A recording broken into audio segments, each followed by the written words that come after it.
Amen. Amen, amen, and amen. So ang pangako po ng ating pong Diyos Ama ay ibabalik ko ang mga taon na nawala sa iyo. Anumang nakapaloob sa mga nawala po sa atin, sa mga taong nagdaan, ang pangako po ng Diyos, ng ating pong Ama, ito po ay kanyang ibabalik. Again, as what our Bible verse says, Joel chapter 2, verse 25, I will restore to you the years that the locust has eaten, the cankerworm, and the caterpillar, and the palmerworm, my great army which I have sent you. Whatever we lost, mga kapatid, kung paano po ito ibabalik, ay hindi po natin yung problema. Yan po ay pangako po ng Diyos.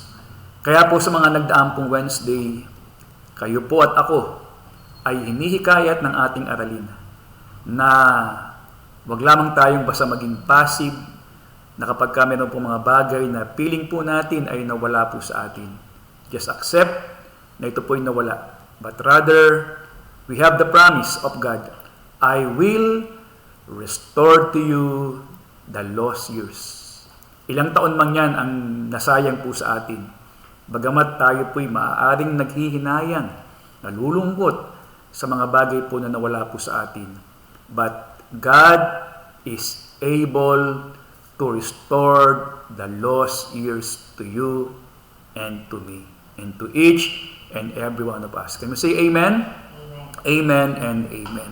At dahil po nalaman po natin yan, kaya po ako bilang inyo pong tagapagturong pastor, ay umaasa sa kapangyarihan po ng banal na Espiritu na mas naging active po tayo sa pagkiklaim po ng restoration sa ating pong buhay.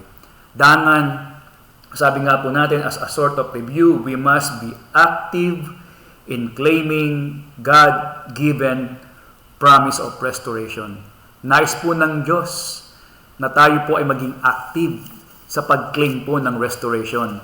Kaya nga po in Isaiah, again, sabi nga po natin, in Isaiah chapter 42, verse 22, sabing ganoon ng Diyos, na tila baga merong tinig ng kalungkutan para po sa kanyang bayang Israel, na ninakawan, gayunpaman ay hindi man lamang nagsabing, Diyos, iyong papanumbalikin. Ang wika nga po, again, as a sort of review, ngunit ito'y isang bayan na ninakawan at sinamsaman. Silang lahat ay nangasilo sa hukay at sila'y nagkukubli sa mga bilangguan. Sila'y pinakahuli at wala man lamang nagsabi at walang nagligtas. Pinakasamsam at walang nagsabi, Diyos, iyong papanumbalikin. Ano po? Kaya yan mismo ay salita po yan ng ating pong Diyos Ama. Tinutukoy niya po ang bansang Israel, no? In the Old Testament. Dahil po ang bansang Israel yan po ay isang bansa sa kasaysayan na sila po ay ang tawag dito, sila po ay sinakop ng maraming mga bansa. Ano po? Maging ang kanilang mga kayamanan, literally, sa bansang Israel ay ninakaw at sinamsampo ng mga bansang lumupig at sumako po sa kanila. And yet, ang wika po ng Diyos, ang aking bayan, ninakawan, sinamsaman, nagtago sa mga hukay, tumira sa mga bilangguan, at ang sabi ng Diyos, subalit wala man lamang nagsabi, iyong papanumbalikin. And no one says, restores. So, ibig sabihin lamang po niyan mga kapatid, tinuturuan po tayo sa ating pong araling ito. Let us not just be passive accepting our losses. Ano po? Hanggat maaari, ayaw po nating may nawawala po sa atin, right? Pero ang garantiya po ng ating pong lesson for this month, God wants you to say, God restores. Okay? Dahil ang Diyos po ay may pangako ng pagkapanumbalik, ng restoration, God Himself wants you to say to Him, God restores. Amen?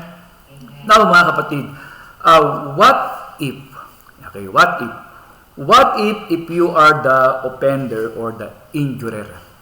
Nalaman po natin in our past lessons na kapag ka ikaw yung nawalan, ikaw yung naapi, ikaw yung biktima, ikaw yung ginawa ng pang-aabuso, yun na nga po, we have learned that whatever we lost, whatever was taken from us, anumang bagay na ninakaw po sa atin, get ready for your 120% restoration. And remember din po, last Wednesday, we have learned na ang wika nga po ng Diyos mismo sa Exodus chapter 22, the greater the loss, the greater the restoration. Right? Pag nawalan ka o ninakawan ka ng isang baka, 5 baka ang ibabalik sa iyo nung nagnakaw. Pag ikaw ay ninakawan ng isang tupa, 4 na tupa ang ibabalik sa iyo nung offender o ng injurer. Ibig sabihin, the greater the loss, the greater the restoration. God will give it back 120% restoration doon po sa mga naging biktima. Pero ito po mga kapatid ang maganda po sa ating pong pinag-aaralang restoration. Now what if kung ikaw naman mismo ang nakaagrabyado? Sige po pastor, blessed na blessed po ako na malaman na kapag ako pala ay inagrabyado, I am entitled for my 120% restoration. Amen. Kaya lang pastor, medyo ako po yung nanglulumo kasi parang ang dating po sa akin, bagamat ako po ay may naagrabyado,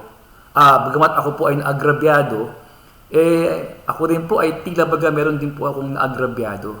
Ayan. So ano po ang lesson naman kung ako naman po ang nakaagrabyado, kung ako ang offender, kung ako ang injurer. Ito rin po ang maganda mga kapatid sa ating pong pinag-aaralan na kapag tayo naman po ang offender o tayo po yung nakabiktima sa mga tao pong nakapaligid sa atin, ano ang kagandahan po sa restoration nito na tinuturo po sa atin ng banal na kasulatan? Muli po, basahin po natin yung Leviticus chapter 6 verse 5. Ayan.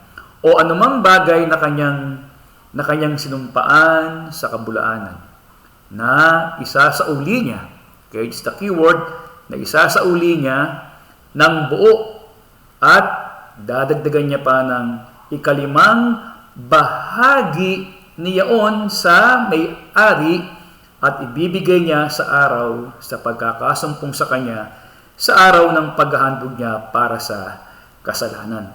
So, ibig sabihin mga kapatid, yung pong offender, kagaya po ng ating napag-aralan na nga po at nire-remind ko na lamang po, 2 po ang kanyang gagawin. Magbabayad siya ng 120% doon sa kanya pong hinakawan at maghahandog din po siya para sa kanyang kasalanan. Ito po ngayon na maganda mga kapatid.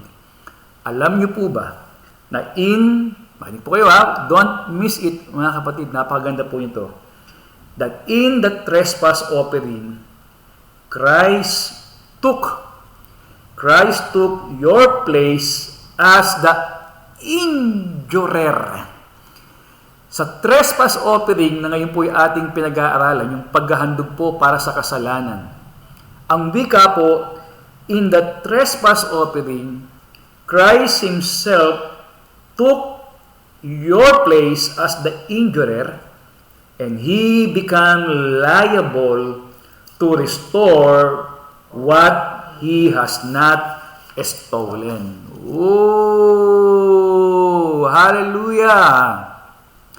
Yung pong binasa po nating talata, na ang wika po ay magsosoli yung pong injurer. Dito po lumalabas mga kapatid, sa totoo lamang, kung mauunawaan lamang po natin, lahat po ng ayon po sa kautusan, ang lahat pong yan ay nire-representa ng tunay na gagawin ni Kristo para sa atin. Na yung biktima ay sosolian ng 120%. At yun naman pong tinatawag po natin na nakabiktima o nakasama po ng loob o nakapagnakaw po, magsosoli siya, pero ang totoo mga kapatid, yung trabaho po ng pagsusoli sa araling ito, ang totoo po niyan, maunawaan po natin na hindi po tayo literal ang tinutukoy na magsosoli po ng 120% kung tayo po yung injurer. But rather, Christ Himself took our place and He became liable in paying or restoring what He has not stolen. Can we say amen? O hallelujah! Marami pong salamat, Panginoong Hesus. Bago po tayo kabahan, Pastor, mukhang wala po yata akong pambayad na 120% doon po sa aking naagrabyado. Don't worry, kapatid. Dahil ang lahat ng yan na nasa Old Testament na iniutos ng Diyos sa kautusan, actually ay meron niyang nakatagong aralin na ngayon po ay ating binubulat-lat. Tama ba yung aking term? No? Binubulat-lat. Na ano po yun? Na actually ang araling pong yan ay hindi po literal na para sa atin. Na kung tayo po yung naka-offend, ay hindi po tayo yung literal na magsasauli ng magbabayad ng 120, but rather Christ Himself become liable. Siya po ang kumuha ng ating pwesto bilang mananakit, at dahil siya po ang kumuha ng ating pwesto bilang mananakit, siya po ang nagbayad at nagsaunli para sa atin sa mga bagay na hindi naman niya kinuha. Kaya nag-give the Lord a clap offering, ating amang palakpakan ng ating Panginoong Hesus. Amen? Amen, amen. Kaya kita po ninyo ito mga kapatid. Ito ang larawan na ito po mismo ang ating Panginoong Hesus. Again, Leviticus chapter 6, verse 6 to 7. Ang wika po, at dadalhin niya sa Panginoon, okay, ito po yung nakasakit at dadalhin niya sa Panginoon ang kanyang handog sa pagkakasala. Sa wikang English po again ay trespass offering. Isang tupang lalaki na walang kapintasan. That is the picture of Jesus Christ. Ano po? Itong tupa na ito na walang kapintasan, siya yung aako ng kasalanan ng nagnakaw. No? Kaya nga siya magdadala ng kanyang tupa. Dahil po yung kanyang kasalanan na dapat ay ikamatay niya, dahil po sa kanyang kasalanan, ang wika, siya ay dadalhin niya sa Panginoon ang kanyang handog sa pagkakasala, isang tupa na lalaki na walang kapintasan, na kinuha mula sa kawan ayon sa pagkakahalaga. At ibibigay niya sa saserdote bilang handog, o sa madali pong salita, bilang bayad dahil sa pagkakasala. At itutubos sa kanya ng saserdote sa harap ng Panginoon, at siya'y patatawarin tungkol sa alinmang kanyang nagawang kasalanan. Mga kapatid, namnamin po natin yung pong binasa po nating mga talata na yan. Na yung nagkasala ay meron pong tupa na walang kapintasan, na again, it is the picture of Jesus Christ. Na ito pong nagkasala, imbes na siya ang mahatulan. Actually, if I will to say, imbes na siya yung dapat patayin, ay meron pong tupa na walang kapintasan na sumalo ng lahat ng pagkakasala. Kaya po, kung ating pong uunawaing mabuti, yan pong talatang ating binasa, ang wika po, the moment na inihandog na yung tupa, after itong patayin at ihandog po, ang wika po, yung nagnakaw, yung nagkasala, yung nakapanakit, ano ang wika? Siya'y patatawarin na sa lahat ng alinman, including yung kanya pong ginawang pagnanakaw, sa lahat ng kanyang kasalanan. Bakit po siya pinatawad? Siya ba'y pinatawad ng walang kadahilanan? Hindi po. Siya'y pinatawad sapagkat meron pong sumalo ng kanyang hatol, at ang hatol po ay bumagsak doon po sa tupa na inihandog para sa kanyang kasalanan. O hallelujah! So ang tanong po, sagutin natin, what if I am the injurer? Nauunawaan ko na, Pastor, na kung ako yung biktima, ako po ay tatanggap ng 120% restoration. Paano naman po kung ako po yung nakapanakit? Ito ang maganda. Si Jesus pa rin ang kumuha ng ating pwesto. Tayo ang nakapanakit, pero kinuha ni Jesus ang pwesto na parang siya yung nakapanakit, at dahil siya po yung nakapanakit, bilang handog na tupa, siya po ang pinatay alang-alang sa nagkasala, at ang nagkasala po ay pinatawad sa kanyang kasalanan, at ganyan-ganyan po ang ginawa ng ating Panginoong Hesus. Hindi po siya ang nakapanakit, hindi po siya ang nagnakaw, hindi po siya ang nambiktima, hindi po siya ang nang-agrabyado, wala po siyang inabuso, pero sa ibabaw ng krus, imbis na ikaw o ako ang dapat magbayad ng ating mga kasalanan, hallelujah, si Jesus na kordero ng Diyos ang nagbayad 120% para po sa ating tunay na nagkasala. And with that, can we give the Lord a clap offering? Hallelujah! Amen! Amen!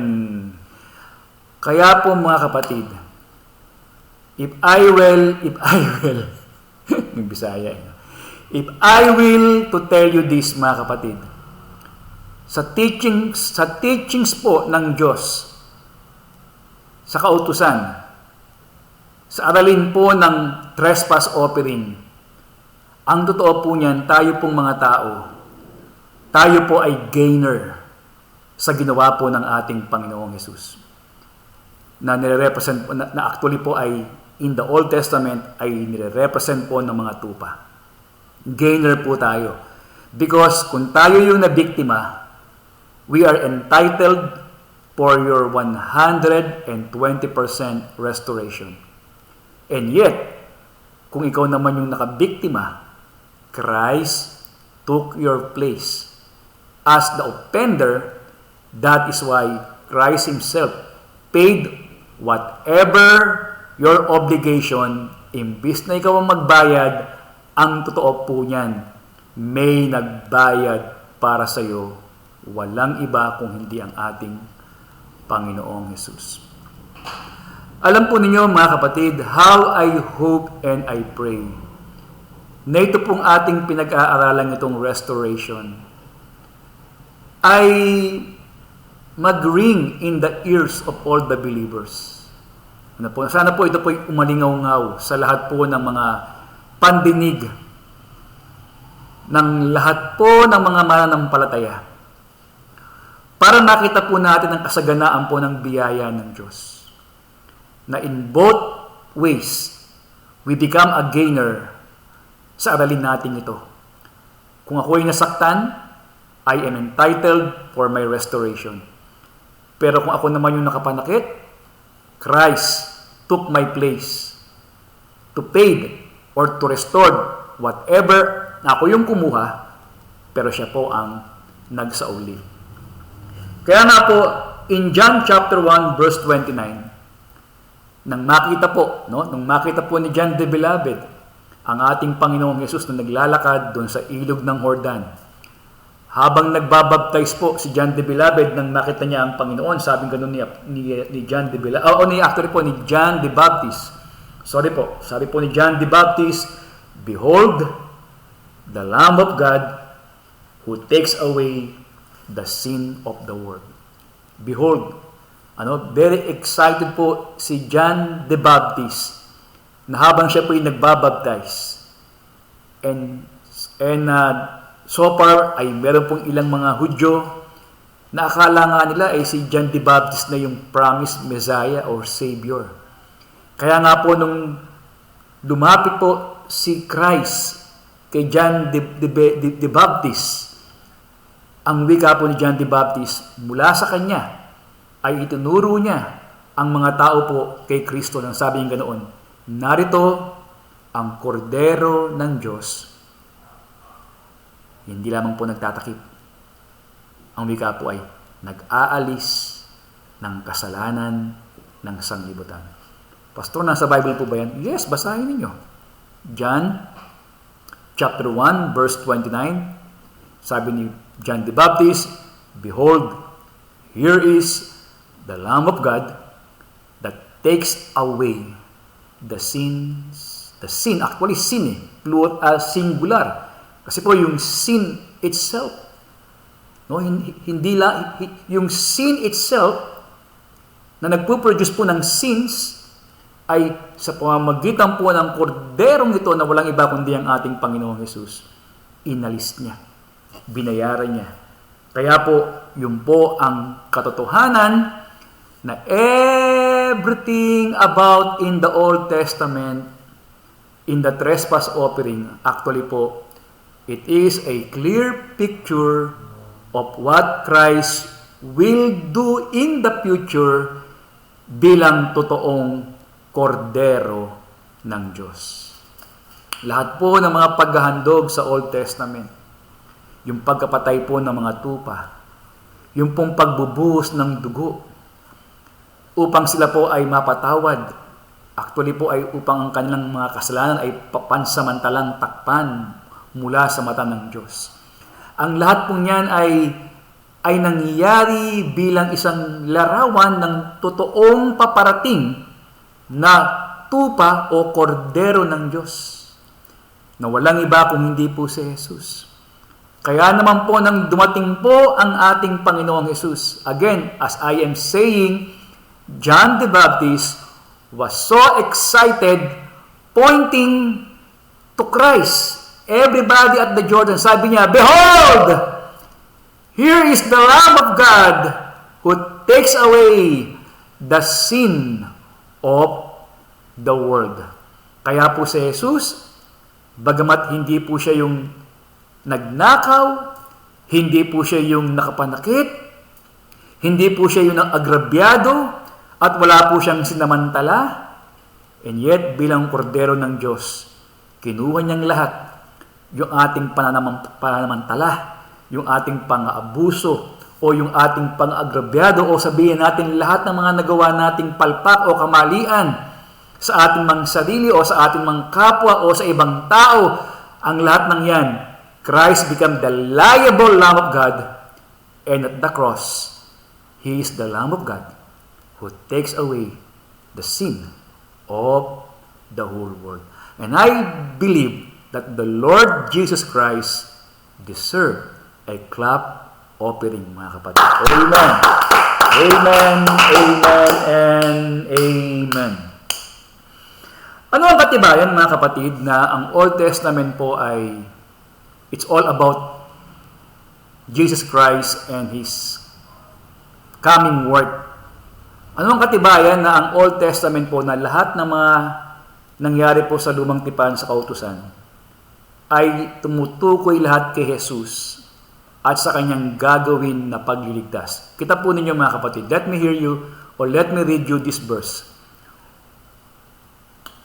That is why everything about the law is just a shadow of the real thing to come, who is Christ.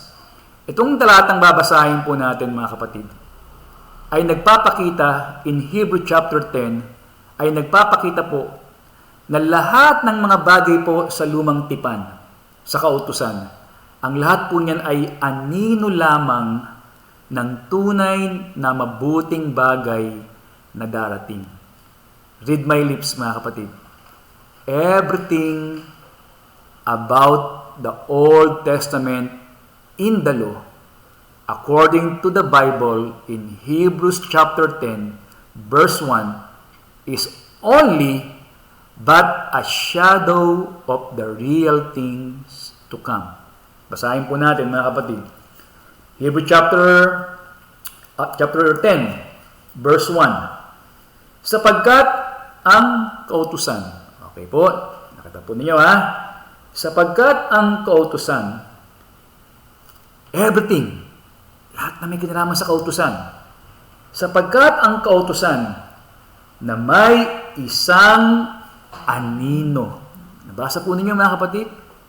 Ano po ang kautusan? Anino.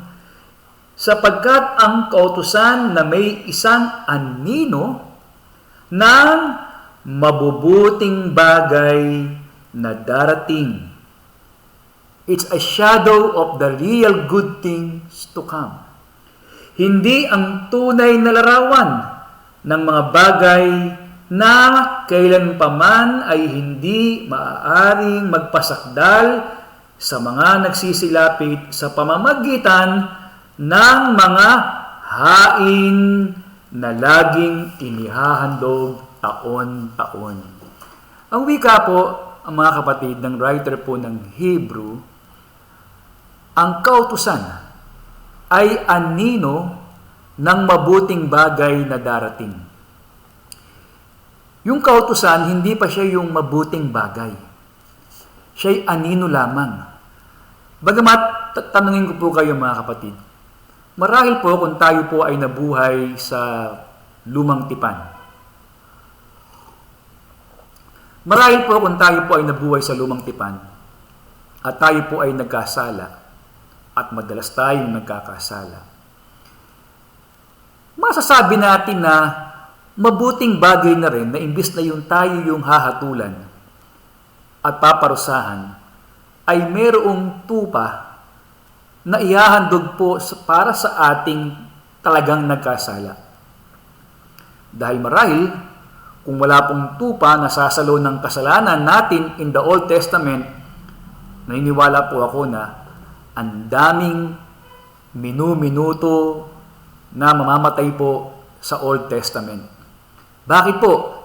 Because, again, ang wika po ng Bible, Romans chapter 6, for the wages of sin is death. Ang kabayaran ng kasalanan ay kamatayan. Kaya po, even in the Old Testament, kung walang tupa na pinapatay para po sa kasalanan, ang totoo po nun, yung nagkasala, ang dapat na mamatay. Dahil yun po ang sinasabi ng kanilang kautusan. There are laws na kapag ka binayolate mo, you are entitled. You are guilty, rather. You are guilty for death. So, at least in the Old Testament, mga kapatid, kung merong tupa na siyang mamamatay para sa iyo, ikaw po ay escape na o ligtas ka na, takas ka na sa kamatayan. So, masasabi po natin, kahit papaano, ay pwede mong sabihin na mabuting bagay na rin. And yet, tignan po ninyo yung talata na yan ng Hebrews chapter 10 verse 1. Ang kautusan ay anino ng mabubuting bagay na darating. Ibig sabihin, hindi pa siya yung tunay na mabuti. Dahil ang totoong mabuti ito. Kung sa Old Testament, ang mga tupa ang siyang sumasalo ng kasalanan mo at sila ang pinapatay para ikaw ay mapatawad, ito ang tunay na mabuting bagay na sa panahon ang ating Panginoong Hesus bilang kordero ng Diyos na tunay na umako ng lahat nating mga kasalanan, ang wika po, siya ang tunay na namatay para sa ating mga kasalanan upang tayo po ay mapatawad magpakailanman. Can you say amen? Amen and amen. Kasi po, kita po ninyo mga kapatid, hindi ko na babasahin yung talata na yan. Total, nandiyan naman po sa ating PowerPoint. Ang wika po dyan ng writer ng Hebrew na pinapaniwalaan si Apostol Pablo. Yun daw pong sa Old Testament, kahit ganong karami ng kanilang inihahandog na mga tupa, ay hindi po makapagpapatawad ng kasalanan. Right? Kata po ninyo mga kapatid, kahit po taon-taon, kasi may tinatawag po silang handog sa kasalanan sa araw-araw. May tinatawag po silang handog sa kasalanan taon-taon. Yung pong taon-taon ay para po sa buong bayan ng Israel. Samantalang yung mga kasalanan sa araw-araw ay naghahandog din po ang mga bansa, ang mga Hudyo para po sa kanilang kasalanan.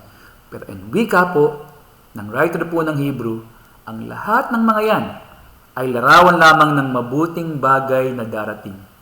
Ibig sabihin, when Christ was already arrived here on earth, when He arrived here on earth, nang tuluyan ng dumating ang tamang kapanahunan na si Jesus ay naparito sa sanglibutan at siya po ay napako doon sa krus at namatay para sa ating mga kasalanan at nabuhay na maguli sa mga patay. Ang wika po ay winakasan ng Panginoon ang mga paghahandog na ito. Kaya yan po ang tunay na nakapagpatawad ng lahat ng ating mga kasalanan. Can you say amen?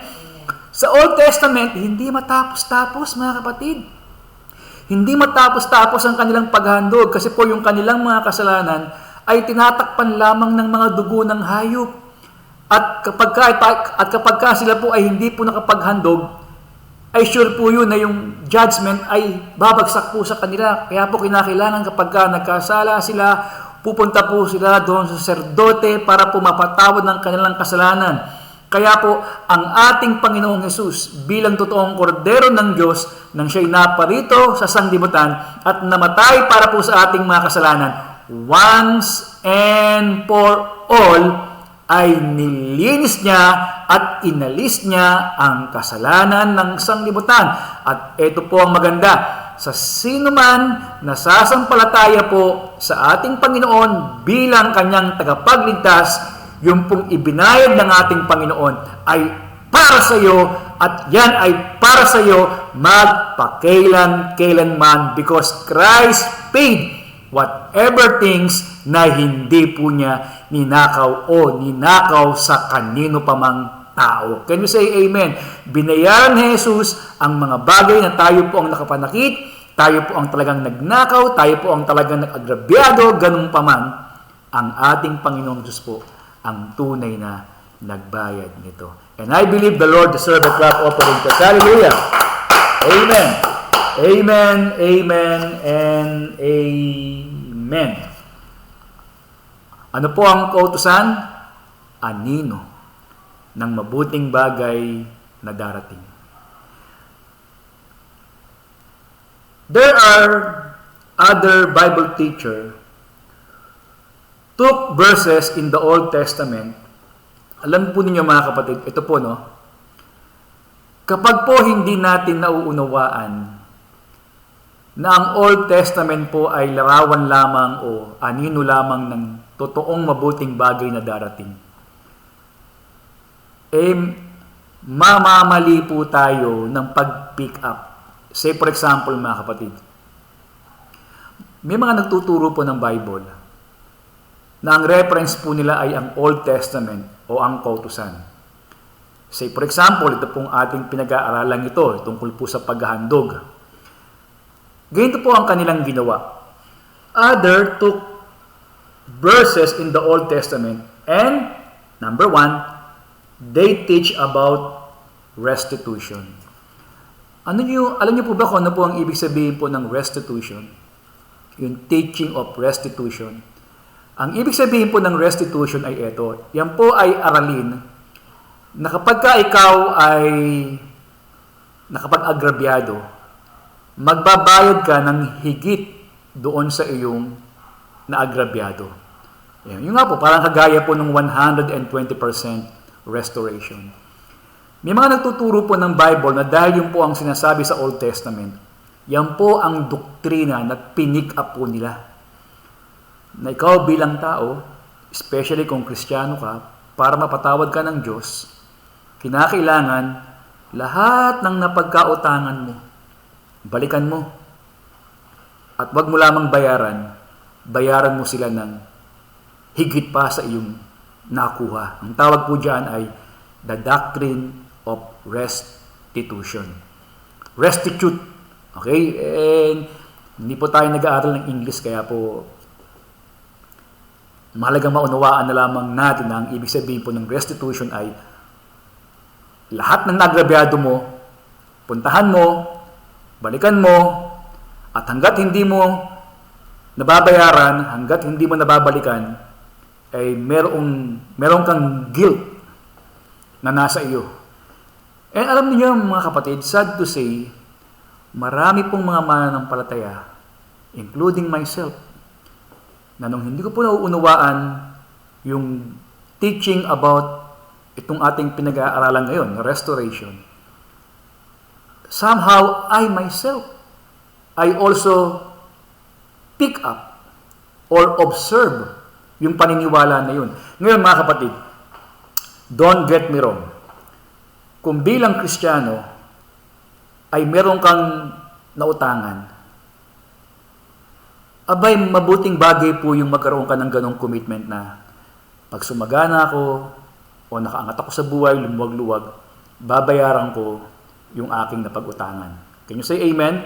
At bilang pakonsuelo, kung yung napagkautangan mo ay hindi naman nagre-record ng interest, sa'yo lang sa sarili mo, pang pakonsuelo, lagyan mo ng interest o dagdagan mo.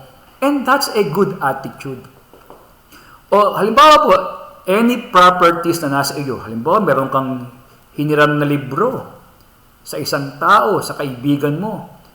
Ngayon, pauna ang binilang, nasa property mo pa yung libro na yun. And bigla mong na-realize na, ito nga pala, hiniram ko lamang kay ganito. I-text mo, sabihin mo, bro, pasensya na, pero kailan ba tayo pwedeng magkita para maisoli ko itong libro na nahiram ko sa iyo? Unless, sabihin sa iyo ng kaibigan mo na, okay na yan, sa iyo na yung libro na yan, remembrance ko sa iyo yan. Okay din po yun. Pero ito po ang ating point mga kapatid. Alam niyo po ba na yung doctrine of restitution ay nagtuturong ganito? Na hanggat hindi mo nababalikan ang lahat ng iyong naagrabyado, ay hindi ka totally papatawarin ng Diyos. Yan. Yan po ang mapanganib mga kapatid. Okay? Yan po ang mapanganib. Kaya yung mga nagtuturo po ng Bible na hindi po nila nauunawaan na si Jesus ang naging liable upang tayo po ay maalis sa guilt, yun po ang hindi po nila napipick up. Wala po akong problema teaching about restitution. Kahit ako po mga kapatid, if I myself ay meron akong naagrabyado, it is my intention na makaganti, makabigay po ng tinatawag po na kagandahang loob sa mga taong ito na nagawa mo ng agrabyado. Pero definitely, aalisin ko sa aking pong damdamin o sa aking pong kaisipan yung guilt na kahit ang Panginoong Jesus ay namatay para sa aking mga kasalanan. But just because na hindi ko pa nagagawa yung obligasyon ko sa naagrabyado ko, ay ang papapaniwalaan ko na ako po ay nasa ilalim pa rin ng sumpa. Yan po ang mapanganib, pero yan po ang itinuturo ng maraming nagtuturo po ng Bible. Ang tawag po dyan ay the doctrine or the teaching of restitution. Okay. Kayo po habang nakikinig, have you ever heard that teachings? Narinig nyo na rin po ba yung ganyang katuruan? Ako po, mga kapatid, bago ko po naunawaan ang gospel of grace, yung pure gospel of grace, I was also hooked in that teaching, and I myself, parang naaalala ko na meron ding mga panahon na nagturo din po ako niyan. Because of my good intention na talagang tayo po ay makaalis sa guilt sa ating pong nagawang kasalanan. Kaya lamang po nakakalungkot, na-miss natin yung totoong message ng Old Testament. It's not about us. It's about Jesus Christ, because the Old Testament is just a shadow of the good things to come. Ano pa mga kapatid? They teach about total obedience. Pag sinabing total obedience, yung word for word, letra por letra, na dahil po ito yung sinabi ng Diyos sa Old Testament na kinakailangan ay ganito ang edad ng tupa, kinakailangan ay ang tupa ay walang blemish o walang kapintasan, at ganito papatayin yung hayop. Ang pick up ng ibang nagtuturo ng Bible, and again, guilty rin po ako na yun din po yung aking understanding noon, ang paniniwala po ng mga nagtuturo po ng Bible ay, kaya kinakailangan letra por letra. Sabi nga po ay kung ano yung sinabi ng Diyos, susundin mo. Total obedience. And again, mga kapatid, I have no problem about obedience. I have no problem about obedience. Kaya lamang po magtanungan po tayo. Meron po kayong mga mananampalataya na minsan pinag-uusapan natin yung total obedience, pero sino po kaya ang honest enough para sabihin naman sa kanyang sarili na talagang totally, he or she, 100% obedience sa Word of God? Meron po kaya, mga kapatid? And yet, maraming mga nagtuturo po ng Bible up to date na ginagamit po yung mga Old Testament verse na yan na God demands total obedience. Kaya pag sinabi niyan ganito ang edad ng tupa, dapat sundin yun. Na dapat ay ganito papatayin yung tupa, dapat sundin yun. Because God demands total obedience. Well, it sounds good, and yet, mga kapatid, namimiss natin yung talagang message. Na actually, yung purity ng commandment ng Diyos about sa tupang ihahandog, because it really speaks about the beauty ni Jesus na walang kapintasan, walang tinatawag na walang bahid ng kapangitan, ng kamalian, ng tinatawag po natin na no blemish at all, sabi nga natin.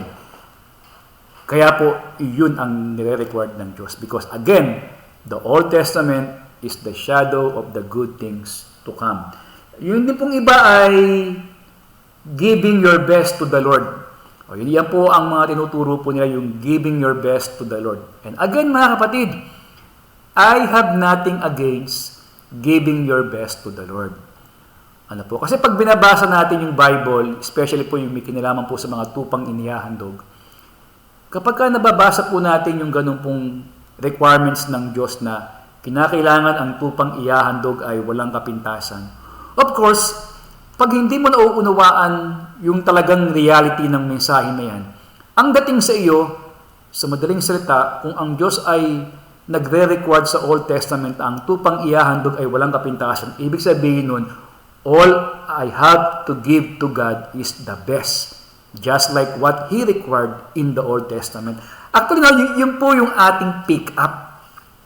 And again, mga kapatid, wala po akong problema about the doctrine of restitution. Gawin ninyo kung sa tingin po ninyo ay makakatulong po sa inyo pong tinatawag na pagkatao. Kung kayo po ay you want to have a total obedience, trying your best to be obedient, gawin po ninyo, gawin po natin. Wala po akong problema dun. O if we are convinced of everything that we need to give to God is our best, again, wala po akong problema dun. Subalit, ang lahat ng yan, mga kapatid, ay maaaring yan po ay mga second or third application na lamang po ng mensahe. Because the very first message ng lahat po ng Old Testament is all about Jesus Christ. Can you say amen?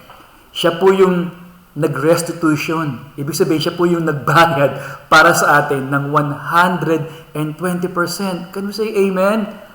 Siya yun. Number 2, yung total obedience. Siya rin po yun. Siya po yung totoong sumunod sa kalooban po ng Ama. Hindi po ba? Kaya nga po nung panahon na siya po ay nanalangin sa halamanan ng Getsemani, nung nabivisualize niya yung kanyang paghihirap, ano ang kanyang prayer? Ama, kung pwede sana'y lumagpas sa akin ang sarong ito, ang paghihirap na ito. Subalit, hindi ang aking kalooban ang masunod, kundi ang iyong kalooban. So si Kristo bilang kordero ng Diyos, siya po yung may total obedience. At yung giving to God your best, si Kristo rin po yung pinaka-the best na handog sa harapan ng Diyos. Kaya po, kayo at ako, kung tayo po ay na kay Kristo at si Kristo po ay nasa atin, ang sabi ko nga po sa inyo, tayo po'y masarap na sanyo sa ating Abba Father. Can we give the Lord a clap of offering praise? Hallelujah! Amen, amen, and amen.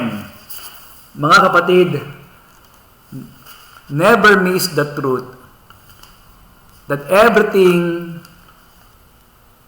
about our own obligation, yan po ay totoong kinuha lahat ng ating Panginoon. Now, this last verse that we're about to read. Pastor, ano ang patunay mo na si Jesus ang siyang nagbayad ng aking ginawa? In the restoration, ano ang katibayan mo na si Jesus mismo ang siyang nagbayad ng aking mga kinuha? O kahit yung mga kinuha ng kaaway sa akin, ano ang katibayan na si Jesus ang siyang nagbayad nito? Good question, mga kapatid. And with that, dito po tayo magbibigay ng ating final verse at dito rin po tayo magsisimula next week, sa next Wednesday. Yung katotohanan, si Jesus ang naging liable so whatever obligations na kinakailangan po nating bayaran. Tignan po ninyo. Christ Himself said, okay, tignan po ninyo ha. Christ Himself said, I will restore which I took not away. Sa wikang Tagalog, aking ibabalik ang hindi ko kinuha. Or shall we say, ang hindi ko ninakaw. Christ Himself said, I will restore which I took not away. Tignan po ninyo mga kapatid. In Psalms chapter 69 verse 4, ito po ay hula tungkol po sa ating Panginoong Jesus. Ulitin ko ha. Awit 69 verse 4, ito po ay hula tungkol po sa ating Panginoong Jesus. At ito po yung sinabi ng Bible. Tignan po ninyo mabuti. Sabi po gano'n ng Bible, in Old Testament, they that hate me without a cause.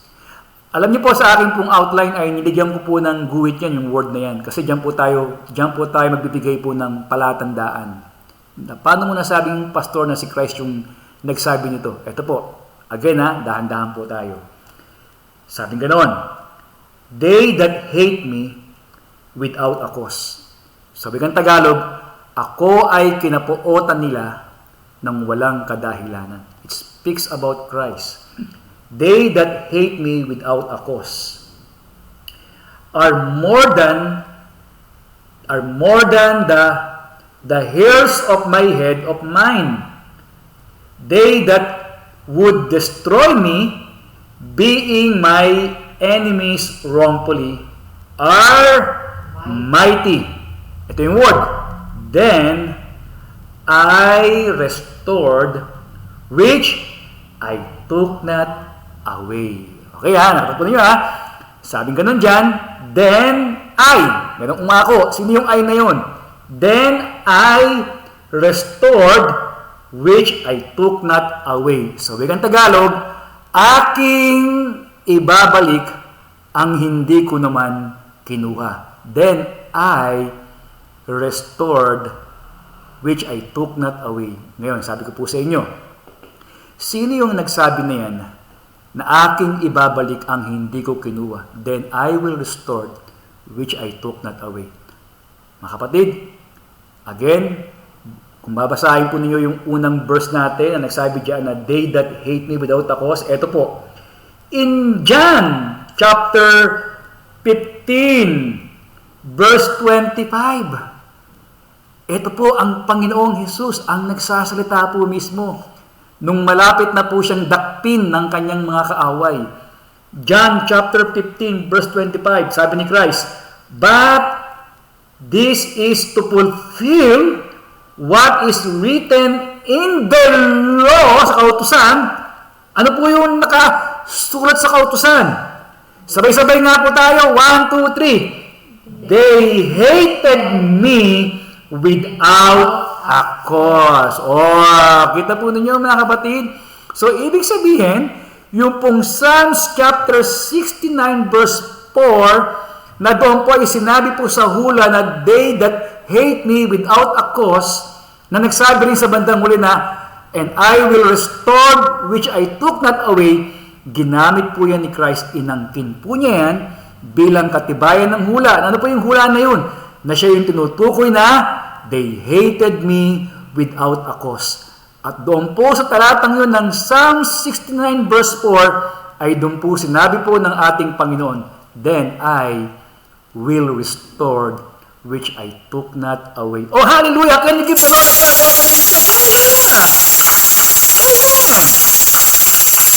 So mga kapatid, nagkakamali po ba si Pastor Ephraim kung sasabihin ko po sa inyo na the teachings is not about restitution, na tayo yung magbabayad mismo? Because Christ Himself said, I will restore which I took not away. Ako ang magbabalik ng hindi ko kinuha o ng hindi ko ninakaw. Alam niyo mga kapatid,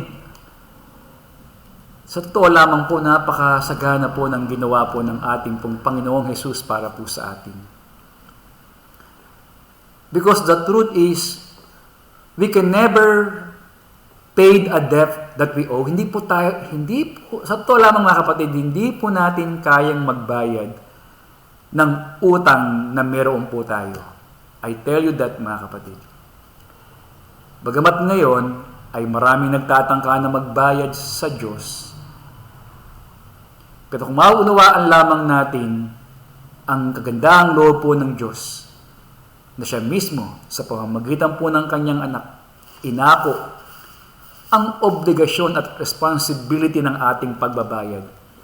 Maniniwala po ako na mas maraming mga mananampalataya ang totoong magiging makatotohanan ang pagsasabi nating, to God all be the glory. You know why? Kasi nauunawaan natin talagang on our part, wala naman talaga tayong ginawa, kundi ang lahat ay ginawa ni Jesus para po sa atin. Can you say amen? Amen and amen. Kaya nga po ang tanong mga kapatid, eto po, dito po tayo magtatapos. Do you think that there are any debt left for you or for us to pay? Sa palagay niyo ho ba, ngayon o kahapon o maging sa darating pang bukas, ay meron pa kayong utang na kinakailangang bayaran sa harapan ng Diyos? Actually, yun po ang issue ng tao eh. Kaya po may mga taong pilit na inaalam sa Bible kung paano sila magiging kalugod-lugod sa Diyos. Kasi yung pagiging kalugod-lugod sa Diyos is one way to pay God. Ay noon, ang sagwa ko sa harapan ng Diyos. Kaya ngayon, I'm trying my best na maging maganda sa kanyang harapan. You know why? Kasi lahat po tayo, ng tao, anuman ang ating relihiyon, ay meron tayong isang kaisipan. Papaano ako makakabawi sa Diyos? That is why, may mga nagtuturo ng Bible ng mga pastor, ito ang kanilang mga tinuturo sa kanilang mga congregation, dahil sila sa kanilang sarili, ayun ang kanilang paniniwala na pare-parehong ito ang ating gawin para kahit pa paano ay makapagbawi-bawi naman tayo sa Diyos. But the question is, do you think after Christ paid everything for us, ay meron pang utang na nalalabi para sa atin para bayaran? Kayo po ang mag-isip mga kapatid. Sa kabuuan ng ginawa po ng ating Panginoong Jesus, are there any debt left for us to be paid? The answer, nothing. Paid in full through the finished work of Jesus at the cross. Pwede ho ba mga kapatid, bago po tayo mag-ending, pakilagay nyo nga po, dyan po sa ating pong comment box, nothing to pay, paid in full through the finished work of Jesus at the cross. Nothing to pay, paid in full through the finished work of Jesus Christ at the cross. Kaya po, ikaw at ako, tayo pong lahat, all we need to respond, yung dapat po natin maging tugon, let us accept the unmerited favor of God. Tanggapin po natin yung kagandaang loob ng Diyos. No more, no less. Hindi po natin babayaran at hindi po natin pagkatrabahuhan. Binayaran ng Diyos Ama, pinagtrabahuhan ng kanyang pinakamamahal na anak. And that is the doctrine of the restoration. If you are the injury, kung ikaw po ang nasaktan, babalikan ka ng Diyos ng 120%. Subalit kung ikaw naman ang nagkasala, si Jesus ang kumuha ng iyong pwesto para magbayad. Oh, hallelujah! I'm claiming God my 120% restoration in every areas of my life. And if you are blessed tonight, can you give the Lord a clap offering? Hallelujah! Amen! Amen, amen, and amen.